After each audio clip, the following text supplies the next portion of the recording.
Operation Epic Fury.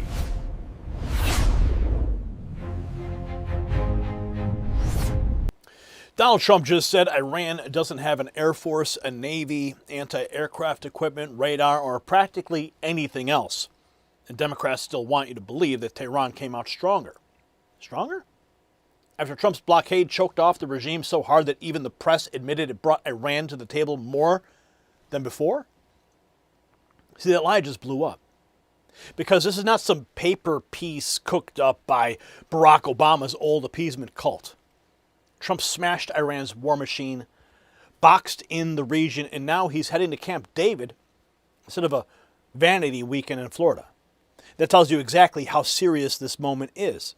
And there's one more detail that turns this from strategy into a test of American power. See, this matters because the entire Washington foreign policy racket built its career on one rotten lie. Your only choices were endless war or humiliating surrender. Barack Obama sold apology as sophistication. Legacy media mouthpieces sold weakness as restraint. Democrat operatives now sell the fantasy that Iran gained ground under Trump, even after Trump laid out the scoreboard in plain English. No Air Force, no Navy, no anti-aircraft equipment, no radar, practically nothing else. That's not diplomacy by delusion. That is deterrence by destruction. And the proof keeps stacking up. Trump asked the obvious question, who else could have done a blockade like that? Nobody. Not Joe Biden when he was president, not Antony Blinken, not the bipartisan priesthood that spent decades funding chaos then billing America for the cleanup. Trump's team in Qatar, they just brokered a ceasefire between Israel and Lebanon to keep the Iran peace process alive, while Israel keeps its established security zones in southern Lebanon. That means Trump is containing spillover, not feeding another forever front. But 6 Americans still sit in the claws of the Iranian regime, including Reza Valizadeh, Emran Hekmati, in notorious Evin prison. So this is the stake. Does American strength bring our people home, or do regime apologists hand Tehran more time? See, when Trump restores leverage, I start thinking about where regular Americans can do the same. Ask yourself, if you could have bought oil before the world ran on it, would you? That same missed chance hangs over silver. Noble Gold Investments lays it out well. A similar opportunity is unfolding with silver because it's more than a precious metal. It's a critical resource used in solar panels and electric vehicles, but also used in defense systems, used in AI infrastructure, and used in the massive data centers that's powering our digital world. Demand keeps growing, investors are turning to silver, and it's still affordable enough that the average American can start accumulating it right now. Go to nextnewsgold.com to learn how easy it is to own physical silver. Mention my name, and Noble Gold will send you a 1/10 ounce gold coin with a new qualified account. Why? Because builders move early. Now here's the part the legacy media will bury first. The new Israel-Lebanon ceasefire does not force Israel out of its established security zones in southern Lebanon. The IDF made that clear. Trump's team in Qatar locked down a pause without handing Hezbollah a victory lap. And that matters because the usual frauds in Washington always demand concessions from America's friends first, and consequences for terrorists never. And Trump flipped that script. He crushed Iran's capacity, kept pressure on the table, and stopped a wider regional fire from exploding while talks continue. I'm going to show you the receipts, the reactions, because I want you to know one thing. Do you trust Tehran to keep any deal without force staring it down? That's the question. So President Trump posting this to Truth Social. The war has diminished Iran. It doesn't any longer have an air force, a navy, anti-aircraft equipment, radar, or practically anything else, and yet the Democrats say that Iran is better off now than it was 4 months ago. Can you imagine getting away with that? How stupid can some people be? President Donald J. Trump. So Trump torching the Democrats' fairy tale that Iran somehow came out stronger. Now he explains exactly how the blockade boxed Tehran in and why he says the deal amounts to a surrender. Here he is on the Axios show. Could have done a blockade like that. I did a naval blockade where not one ship was able to get through. Some tried. They didn't, it didn't last very long. And it certainly brought Iran to the table more than before. However, beginning a conflict, you had talked about you only wanted unconditional surrender. And the MOU doesn't look like unconditional surrender. Well, it really probably is unconditional surrender. It is? I think so. So after Trump lays out the pressure campaign, here's the part the media downplays. 6 Americans are still being held by the Iranian regime. Fox has the details on who they are and whether the White House will force Tehran's hand. Prepares, meanwhile, for a new round of talks with Iran. The fate of 6 Americans still held by the regime is right now hanging in the balance. Chief National Security Correspondent Jennifer Griffin has the update live from Washington for us. Hello, Jennifer. Hi, Sandra. Well, another key issue, as you mentioned, that remains unresolved with Tehran, whether the White House will press for the release of 6 Americans still wrongfully detained by the Iranian government. At least 2 of those Americans remain in the notorious Evin prison. Kamran Hekmati, a 61-year-old Jewish Iranian-American grandfather from Long Island. Hekmati was visiting family in Iran last spring when he was arrested over a trip to Israel 13 years ago for his son's bar mitzvah. And 49-year-old journalist Reza Valazadeh, who worked for Radio Free Europe for 10 years and returned in 2024 to care for his parents. Fox News obtained this audio of Reza from inside Evin prison. Even if treating our diseases is a big demand, it would have at least asked the Iranian authorities to reduce not all the physical pressure and mental torture against us in captivity, but at least some of it. Reza's attorney, Ryan Fahey, is urging the administration to make the release of all detained Americans a priority. So while those Americans sit in Iran's custody, Trump's allies are making the bigger argument plain. Iran has been brought to its knees, not rewarded. Senator Bernie Moreno breaks down why he says this is a shot at peace without another endless war. Well, just to be clear, the MOU is the beginning of a process to get to a situation where we have peace with Iran. It's not the end of the process. And it's going to be very, very difficult. Been at it for 47 years. Nobody's been able to solve this problem. But let's recap what we've done. We obliterated their nuclear program last year. We've destroyed their Navy, their Air Force, their ballistic missile capability, most of their industrial base to regain that. So we've set back their nuclear program for generations. Now it's about how do we get to a point in peace. And you're right, Caleb, it may not work. And if it doesn't work, we know exactly what we need to do. And quite frankly, more importantly, the Iranians know what we're going to do. But we have to give peace an opportunity, and the American people support it. This deal is very popular with the American people. Almost 70% of Americans support this because they don't want endless wars. They want a president to focus on solving their problems. So he says peace has to come from strength. The next test is whether the region holds. Now, the ceasefire push with Trump's team in Qatar reportedly working to keep Israel, Lebanon fighting from blowing up the Iran talks. Trump's team in Qatar have brokered a ceasefire between Israel and Lebanon per Axios. Forging ahead with their battles with Israel. The terror group killed 4 Israeli soldiers in southern Lebanon. Israel responded with strikes that killed 18 in that region. Prime Minister Benjamin Netanyahu reiterating that Israel will not tolerate attacks on its soldiers. He also says that Israel will stay in Lebanon for as long as is necessary for Israel's security, something that Iran vehemently opposes. All this giving new fuel to critics who say that Iran cannot be negotiated with. Vice President J.D. Vance defending efforts to negotiate a deal. I certainly think they recognize the leverage that the United States has over them. Will that ultimately lead to a change in behavior? I don't know. I've seen skeptics of the deal. People say the Iranians will never change their behavior. Well, maybe that's true. And if so, they don't get any of the benefits of the bargain. But isn't it worth trying? David Spunt is live from the White House with the latest. Hi, David.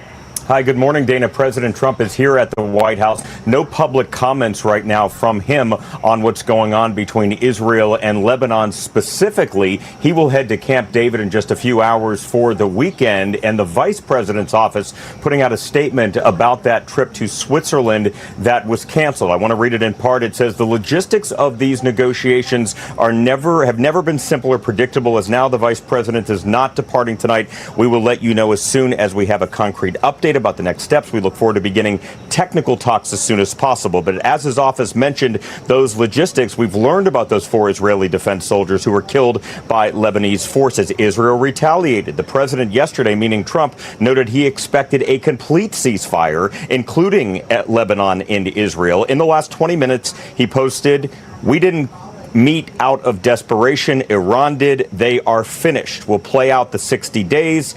They get no money, not 10 cents. 60 days referring to the time of the ceasefire extension." Now, So the ceasefire effort didn't happen in a vacuum. Fox reports Iran itself helped broker the latest Israel-Hezbollah pause, and Trump fired back hard after Tehran tried to spin as American weakness. Iran helped broker the process. Ramped up fighting between Israel and Hezbollah, but now the two sides have agreed to renew a ceasefire. Max Gordon is live from Dubai. Hi, Max. Hey, good morning. Well, this latest ceasefire kicked in just about an hour ago. A U.S. official says it was brokered by Qatar, the United States, and with help from Iran. Now, it's important to note that this is not a retreat for Israel from these established security zones in southern Lebanon, and the IDF says that they have every right to defend themselves, and this comes on the heel of heightened fighting in southern Lebanon. Overnight, the IDF reported 4 soldiers were killed and dozens of Hezbollah fighters died. Lebanon reported 21 people were killed. This latest fighting follows an escalation in southern Lebanon after an Israeli airstrike hit Beirut right before the signing of the deal between the U.S. and Iran. Back and forth strikes have since continued, with the White House sending a message that Israel needs to moderate its response. The deal with Iran dictates an end of fighting in southern Lebanon. Meanwhile, Iran's supreme leader, Ayatollah Mojtaba Khamenei, released his first statement on the deal with the U.S., saying in part it was the American president who, out of desperation, used all kinds of leverage to bring this about. President Trump responding on Truth Social, saying we didn't meet out of desperation, Iran did. They are finished. We'll play out the 60 days. They get no money, not 10 cents. And now we're... So even with Iran involved, the key point is Israel's not backing off its security zone. Next, you'll hear how the corporate media and Democrats are trying to brand the deal as surrender. Trump's team in Qatar have reportedly helped broker a new Israel-Hezbollah ceasefire in Lebanon, with Iran also involved as all sides try to stop. That's part the media will try to bury. It's not Israel retreating from established security zones in southern Lebanon. Even the IDF's making it clear Trump is trying to stop another regional fire from exploding. Well, the bigger Iran deal is still on the table. Flowing again through the Strait of Hormuz, Iran gets a major economic lifeline without providing other major concessions. So it may seem surprising that the country's supreme leader wasn't more enthusiastic about an initial deal to end the war. In a statement read on state TV, Mojtaba Khamenei said he was inclined not to sign it. In principle, I had a different opinion. But the esteemed president, as the chairman of the Supreme National Security Council, gave me his commitment to protect the rights of the Iranian nation. And he stated that he would accept responsibility for it. So I issued my permission. A day after signing the memo of understanding at Versailles, on Thursday, Donald Trump took to social media, saying he expected a complete ceasefire on all fronts, including Lebanon. The memo of understanding sets out a 60-day ceasefire, reopens the Strait of Hormuz, lifts U.S. sanctions against Iran, and calls for a $300 billion reconstruction fund for Iran, financed by regional partners. Democrats blasted the deal as a capitulation by the White House. The president said in February that he was going to get unconditional surrender. I didn't know it was him getting to his own unconditional surrender. This is an abject embarrassment to him on the global scale. The deal leaves the thornier issues of what to do about Iran's nuclear program unresolved, meaning the most consequential negotiations are still to come. So the left calls it capitulation, but even Trump's team says critics don't know what is actually in the deal. J.D. Vance responding. directly saying some in Israel are attacking the president instead of looking at results. J.D. Vance says people in Israel are ungrateful. They're attacking President Trump despite everything he's done. He was directly asked whether he believes Israel is evil and whether it's on the side of righteousness. Vance is well aware the younger generation strongly dislikes Israel. They're attacking the president because they don't like this deal. Do you feel that Israel is on the side here of righteousness? Look, ultimately, there's always a good versus evil battle going on. Yeah. A lot of folks see Israel as the bad guy here, obviously, especially younger, not just progressives, younger conservatives, younger evangelicals. So how do you see Israel in this in terms of being on the right side here or the wrong side? Yeah, I think it's important to say, look, Israel's been a great partner through this, and we've got a lot of shared interests. If you go back to the early 2000s, when we were first confronting the Islamist radicalism and terrorism problem, obviously we actually had some very important Gulf allies, but the Israelis have been important partners. And then even going back before that, there were other things that we were working on together. What I think is also true is that sometimes the United States and Israel are going to have disagreements. And I think that what some people say as well, because the United States and Israel have disagreements, somehow Israel's bad, the United States is good, or vice versa. Sometimes you see people in Israel, even after all the president of the United States has done for that region, they're attacking the president because, you know, they don't like this deal, even though a lot of them don't know what's in the deal. I think that what is true here is if you go back to, you know, Eisenhower and General Montgomery in World War II, people can work together, have shared interests, but also have disagreements from time to time. I really feel like, David, when the people of Israel get to know this deal and hopefully trust what the president is able to accomplish for the region, they're going to see this is good for the people of Israel. It's a great country, amazing people. We have a lot of friends who live there. It's going to be good for the people of Israel. It's going to be good for the whole region. But Israel. So Vance making clear allies can disagree, but Trump is still the one trying to stop the wider war. Now here's a fresh signal this is serious. President heading to Camp David this weekend instead of Florida or remaining at the White House per his official schedule. Trump very infrequently goes to Camp David. 47 will head there tonight and come back to the White House on Sunday. So the peak of the story is not some smiling diplomat at Versailles. It's Donald Trump throwing one sentence like a brick through the regime's propaganda machine. Iran does not have an air force, a navy, anti-aircraft equipment, radar, or practically anything else. That line wrecks every spin artist on CNN, every Obama clone appeaser, every Democrat hack pretending Trump somehow strengthened Tehran. No. Trump gutted the terror state's war-making capacity, then used that leverage to force ceasefires around the theater while keeping Israel's security zones intact. That's command. That's what a superpower does when it remembers it is a superpower. And if Ali Khamenei's regime stalls while 6 Americans rot in prison, Trump already told them the next chapter. Peace is if they comply. Punishment is if they cheat. So take the scoreboard and burn it into your memory. Trump's blockade worked. Trump's pressure worked. Trump's military destruction of Iran's capabilities worked. The regional ceasefire effort is working, and the same media class that covered for Obama's disgrace and covered for Biden's drift now wants you to unsee the evidence that's sitting right in front of you. Don't let Mark Caputo-style caveats and Democrat spin doctors fog this up. Iran came to the table because Trump broke its leverage first. Lebanon cooled because Trump's team moved fast enough to stop another front from blowing open. Camp David this weekend tells you Trump treats this like wartime statecraft and not theater. Now, the only acceptable outcome is total verification. Zero trust and results, especially for Reza Balizadeh, Arman Hekmati, and the other Americans still held by that regime. Drop your take in the comments, share with us somebody who's still trapped in the old appeasement fantasy, and keep your eyes on the only number that matters now. How many Americans that Trump brings home. And make sure you pay attention to another number, the one that's on your screen, 844-840-4963. That is where thousands of patriots have already texted the words raw feed, and they're getting the message and the information and the news direct from me to their phones every night. One text message at the end of the evening, and you'll be kept in the loop when the YouTube notifications never show up. And celebrate all these wins by going to the merch shelf below this video. We got some America 250 gear just for you, or you can go to shop.nextnewsnetwork.com. The system controls information. Information control is power. They don't want you to see this. The truth only survives together. They don't want this shared. Share this now.